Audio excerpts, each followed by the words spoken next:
The National Zoo's newest residents are right there. Giant pandas Bao Li and Qing Bao. They're making their public debut this morning.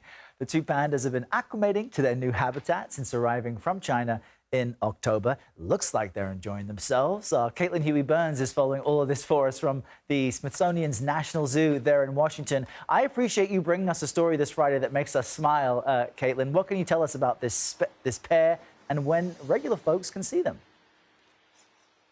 Yeah, this is a much-needed uplift for everybody here in Washington and around the country. You know, pandas haven't been at this national zoo for over a year, but they're coming back today. They arrived in October and kind of got acclimated to the climate. You may have seen them frolicking in the snow, but now the public actually gets a glimpse of them. And this is significant because for nearly 50 years, people have been coming here to the Smithsonian to see these pandas. They've been a huge draw for first families, for school field trips, even families like my own.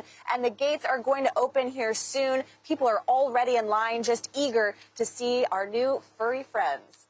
Already lining up. That's interesting. And in the foreground, it's fun, it's cute animals, but in the background, this is an aspect of diplomacy. Help us understand the significance of China leasing these pandas to the U.S.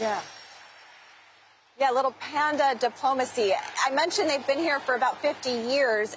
Back in 1972, China actually gifted the U.S. two giant pandas after President Nixon and his wife Pat had visited China. Remember that historic trip? This was a way to kind of celebrate uniting between the two countries. And since then, they've really been a mainstay in this zoo for previous iterations. And there's really, it goes beyond that diplomacy and beyond that gift. They've really created a relationship, a partnership for conservation efforts and the like. And so this kind of goes beyond just seeing them in the zoo.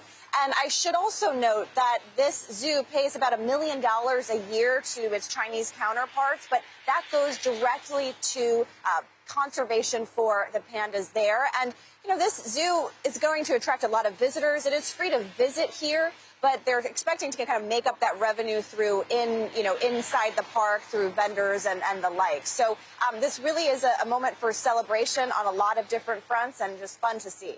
And we will take it. CHB, thank you for this. We'll take these panda vibes into the weekend.